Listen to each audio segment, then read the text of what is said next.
मैत्री क्यों जरूरी है प्रस्तुत है फ्रेंड और फो पुस्तक का अंतिम एपिसोड 40। इस पुस्तक के हिंदी वर्जन का नाम है हंसा तू झील मैत्री सरोवर में। मैत्री भाव दुनिया का सबसे बड़ा जादू, मिट्टी में सब भूएसु, सभी प्राणियों के साथ मैत्री। ये भावना सबसे बड़ी है जो पूरे विश्व को जोड़ती है। मैत्री भावना यानी कि हर जीव के हित की कामना, चाहे वो दोस्त हो, अनजान हो या दुश्मन हो, कोई छूटना नहीं चाहिए। चार भाव जो धर्म को ताकत देते हैं, मैत्री, प्रमोद, करुणा और माध्यस्थ, ये चार भाव हमारे अनुष्ठानों को शक्ति देते हैं। एपिसोड 39 में हमने ये डिटेल से देखा था, फिर से एक बार देख सकते हैं। जैसे खेत में खाद फसल को बेहतर बनाती है, वैसे ही ये भाव नवकार, पूजा, दान, तपस्या आदि को असरदार बनाते हैं। मैत्री यानी कि सभी जीवों के लिए अच्छा सोचो। प्रमोद यानी कि अपने से बेहतर को देखकर जलन नहीं, खुशी। करुणा यानी कि कमजोर को तिरस्कार नहीं, दया। माध्यस्थ यानी कि जो अज्ञान में डूबे रहे उनके लिए गुस्सा नहीं, उपेक्षा। पूज्यश्री कहते हैं कि मैत्री सबसे जरूरी है, इसे अपनाओ, बाकी तीन अपने आप आएंगे।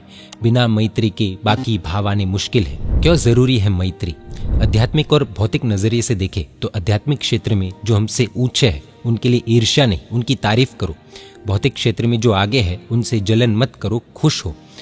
निम्न जीव अगर हो तो आध्यात्मिक रूप से कमजोर के लिए करुणा, भौतिक रूप से कमजोर के लिए मदद। और उपेक्षा भाव कहाँ पर रखने? जो मौका मिलने पर भी न सुधरे उनके लिए गुस्सा नहीं, उनको छोड़ दो, इग्नोर करो। जो अज्ञान या मूर्खता में डूबे रहे उनके लिए तिरस्कार या गुस्सा नहीं, करुणा या फिर उपेक्षा रखो। ये भाव धर्म को ताकतवर बनाते हैं। हमारी कमी कहा, शिवमस्तु सर्व जगतः, सबका भला हो, हम सिर्फ चिल्लाते हैं। पर कहीं पड़ोसियों को तो इस प्रार्थना से बाहर नहीं रखते, रिश्तेदारों को तो इस प्रार्थना से बाहर नहीं रखते।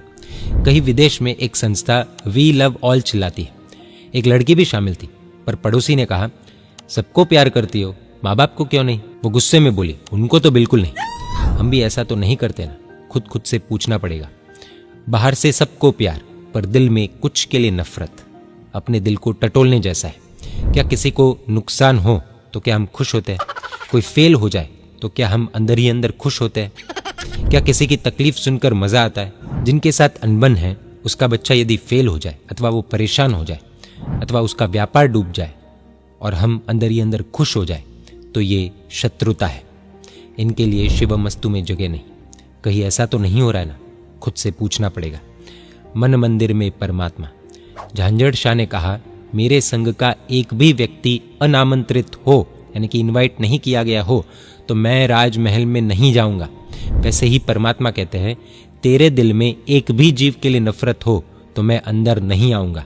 दिल का दरवाजा सबके लिए खोलो, वरना परमात्मा भी बाहर रहेंगे, ऐसा पूज्यश्री का कहना है। चमत्कार का रास्ता। शत्रुओं की लिस्ट बनाओ, रोज उनके नाम याद करो और गुनगुनाओ। भगवान इनका भला करो, भगवान इनका भला करो। चाहे बेटा तंग करे, बॉस परेशान करे या कोई बेवजह सताए, दिल से कहना है कि परमात्मा इन्हें सद्बुद्धि दो, परमात्मा इन्हें सद्बुद्धि दो। ये रटन, ये प्रार्थना चमत्कार करेगी। जैसे कपड़े का जिद्दी दाग ज्यादा साबुन और मेहनत मांगता है, वैसे ही वैर वालों के लिए ज्यादा मैत्री भाव चाहिए। रोज उनकी भलाई की कामना करने पर कटुता धुल जाएगी और आत्मा चमक उठेगी। हम तो कर लेंगे, लेकिन क्या शत्रु बदलेगा? पूज्यश्री कहते हैं कि शंका मत करो कि मैं मैत्री करूं पर वो दुश्मनी करेगा तो हमारे शुद्ध भाव से उस पर जरूर असर होगा। एक बार एक माँ और जवान बेटी कहीं से जा रहे थे। रास्ता लंबा था, दोनों थक गए थे। बीच में एक ऊंट वाला मिला। ऊंट वाले से बेटी को बिठाने के लिए माँ ने कहा, उसने मना किया। थोड़ा आगे जाकर ऊंट वाले का मन बदला। मन में शैतान घुस गया कि सुंदर लड़की के साथ बैठने को मिलेगा। खराब भाव आए। उसने कुछ समय के बाद कहा कि बेटी को बिठा दो, लेकिन अब माँ को भी शक हो गया। उसने कहा नहीं, अब पैदल ही चलेगी। दोनों के विचार एक दूसरे तक पहुंचे। ऊंट सवार चौकन्ना हो गया। इस माँ को मेरे कुविचार की गंध आ गई क्या? वनस्पति भी भाव ग्रहण करती है। अनेकों साइंटिस्ट ने पौधों पर प्रयोग किए। स्नेह दिखाओ, पौधा खिलता है।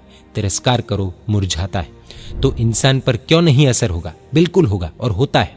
मैत्री से पुण्य। पूज्यश्री का सभी के लिए संदेश है, ये मेरा मित्र है, ऐसा सोचने से शत्रु मित्र बन जाता है। विश्व के हर जीव के लिए सद्भाव रखना ये सबसे बड़ा पुण्य देता है। जिन नाम कर्म, सौभाग्य नाम कर्म जैसे श्रेष्ठ पुण्य इससे मिलते हैं। परमात्मा के जन्म से पहले ही इंद्र का सिंहासन हिलने लगता है, 56 दिक् कुमारियां नाचने लगती है।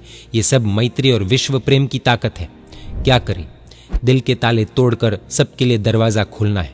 शत्रुओं की लिस्ट बनाकर रोज उनके लिए प्रार्थना करनी है। छोटी छोटी नफरतें छोड़कर पड़ोसियों, रिश्तेदारों को माफ करना है और माफी मांगनी है। दिल खोलकर माफी मांगनी है।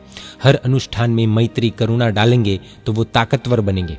मैत्री भाव अपनाने पर शत्रु मित्र बनेंगे, अनुष्ठान चमकेंगे और परमात्मा हमारे दिल में बसेंगे। ये चमत्कार है, आजमा कर देख सकते हैं।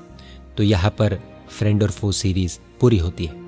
इस पूरी सीरीज में प्रभु की आज्ञा विरुद्ध कुछ भी कहा हो तुम इच्छामि दुक्कड़म। तार्किक शिरोमणि श्रमणी गणनायक परम पूज्य आचार्य भगवान श्रीमद विजय अभय शेखर सुरेश जी महाराज साहब को लाखों लाखों धन्यवाद कि उन्होंने अपने अद्भुत चिंतन से इस अमेजिंग पुस्तक की रचना की। इस सीरीज के माध्यम से हर जीव के प्रति मैत्री भाव जागृत हो और पूरे विश्व में अहिंसा, शांति और मैत्री की स्थापना हो, यही प्रार्थना। यह पुस्तक फ्रेंड और फो हिंदी, गुजराती और इंग्लिश तीनों भाषा में हृदयोद्गार.com वेबसाइट पर अवेलेबल है। जय जिन शासन, जय महावीर।